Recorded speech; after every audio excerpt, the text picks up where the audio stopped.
Trouble shooter ఈ మాట వినగానే కాస్త రాజకీయ పరిజ్ఞానం ఉన్న ఎవరైనా టక్కున గుర్తొచ్చే పేరు హరీష్ రావు. ఉద్యమ సమయంలో కాంగ్రెస్ పార్టీతో పొత్తు పెట్టుకున్నప్పుడు రాజశేఖర రెడ్డి మంత్రివర్గంలో చేరింది బీఆర్ఎస్. అప్పుడు ఎమ్మెల్యేగా కూడా లేని హరీష్ రావుని మంత్రిని చేశారు కేసీఆర్.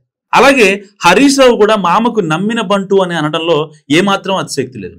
అదంతా నాణానికి ఒకవైపు, మరోవైపు మాత్రం ఎప్పటికప్పుడు ఏదో ఒక రూపంలో ఆయన మీద రకరకాల పుకార్లు పుడుతూనే ఉన్నాయి.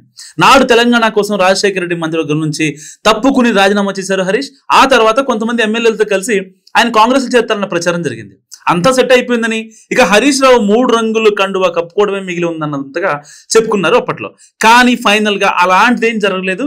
ఇక బీఆర్ఎస్ అధికారంలోకి వచ్చాక చాలా కీలకంగా ఉన్నారు హరీష్ రావు. పార్టీ కష్టకాలంలో ఉన్నప్పుడు, రాజకీయ ఇబ్బందులు వచ్చినప్పుడు రకరకాల సంప్రదింపులతో ట్రబుల్ షూటర్ గా పేరుంది ఆయనకు. అంతా ఉన్నా సరే ఆయన మీద ప్రచారాలు మాత్రం ఆగట్లేదు. ఎప్పటికప్పుడు శీల పరీక్షకు నిలబడుతూ సమాధానం చెప్పుకోవాల్సి వస్తుందన్న అభిప్రాయం బలంగా ఉంది పొలిటికల్ సర్కిల్లో. ప్రతి ఎన్నికల సమయంలో ఆయన పార్టీ మారుతారన్న ప్రచారం గుప్పమంటోంది. కేటీఆర్ కు బీఆర్ఎస్ వర్కింగ్ ప్రెసిడెంట్ పదవి ఇచ్చినప్పుడు హరీష్ తీవ్ర ఒత్తిడిలో ఉన్నారని, ఇక కారు దిగేస్తారని ఓ రేంజ్ లో చెప్పుకున్నారు. కానీ ఆ ప్రచారాన్ని ఖండించేశారు ఆయన. కేసీఆర్ గీసిన గీత దాటను మామ మాటే నా బాట అంటూ కుండబద్దలు కొట్టేశారు. ఇక ప్రతిపక్షంలోకి వచ్చిన తర్వాత కూడా ట్రబుల్ షూటర్ మీద ప్రచారాలు ఆగలేదు. ఈసారి ప్రచారంలో పార్టీ మారిపోయింది. కొంతమంది ఎమ్మెల్యేలను తీసుకొని ఆయన బీజేపీలోకి వెళ్తారంటూ సోషల్ మీడియాలో జోరుగా చర్చ జరిగింది. ఆ టైంలో కూడా హరీష్ రావు తీవ్రంగా ఖండించారు. ఇక పార్లమెంట్ ఎన్నికల సమయంలో సైతం అదే సీన్. బీజేపీ లేదా కాంగ్రెస్ ఏదో ఒక జాతీయ పార్టీలోకి వెళ్తారని ప్రచారం జరగడం, ఆయన ఖండించడం షరామామూలే ఎప్పుడు కూడా. అదంతా ఎందుకు, బీఆర్ఎస్ రజతోత్సవ వేడుకల వేళ కూడా ఆయన మీదే ప్రచారం.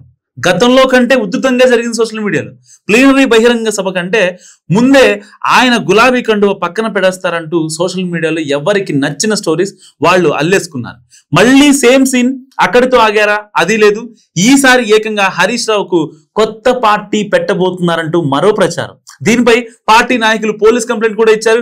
ఇలా సందర్భం వచ్చిన ప్రతిసారి హరీష్ రావుని పార్టీ మార్పు మీద ఏదో ఒక ప్రచారం జరగడం, ఆయన ఖండించడం షరామామూలు అయిపోతున్నాయి. చివరికి ఈసారి తాను కేసీఆర్ వెనకే ఉంటానని, క్రమశిక్షణ గల కార్యకర్తగా పనిచేస్తానంటూ ప్రెస్ నోట్ విడుదల చేయాల్సి వచ్చింది.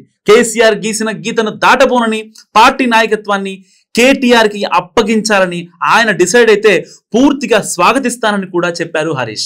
ఇప్పటికే 100 సార్లు పైగా ఇదే విషయం చెప్పానని, జీవితాంతం బీఆర్ఎస్ కార్యకర్తగానే కొనసాగుతానని అన్నారైనా. ప్రతిసారి ఆయన మరో మాట లేకుండా వివరణిస్తున్నా, ఇంకో ఆలోచన లేదని చెబుతున్నా అలాంటి ప్రచారాలు ఎందుకు చేస్తున్నారు, ఎవరు పుకార్లు పుట్టిస్తున్నారనేది ఇక్కడ అసలు ప్రశ్న.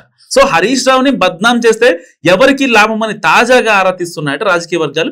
అసలు మా నాయకుడు పదే పదే శీల పరీక్షకు నిలబడాల్సిన అవసరం ఏంటన్నది ఆయన అనుచరులకు వచ్చారు. మాస్ లీడర్ గా ప్రజల్లో గుర్తింపు ఉన్న హరీష్ మీద పుకార్లు పుట్టించి ఆయన క్రెడిబిలిటీని తగ్గించడం ద్వారా బీఆర్ఎస్ ని దెబ్బ కొట్టాలన్న వ్యూహం కూడా ఉండవచ్చు అన్నది కొందరి అనుమానం. సరే, కారణం ఏదైనా సందర్భం వచ్చిన ప్రతిసారి హరీష్ కు లింక్ పెట్టి ప్రచారం చేయడం వెనుక మాత్రం ఏదో పెద్ద లాబీనే చేస్తున్నది ఆయన వర్గం అనుమానం అని కూడా తెలుస్తుంది. సో కేవలం అంటే బీఆర్ఎస్ కావచ్చు, ఇటు కాంగ్రెస్ కావచ్చు, బీజేపీ కావచ్చు, కేవలం ఆయన్నే టార్గెట్ చేస్తూ లబ్ధి పొందుతున్నది ఎవరని మీరు అనుకుంటున్నారా? కామెంట్ రూపంలో చెప్పండి.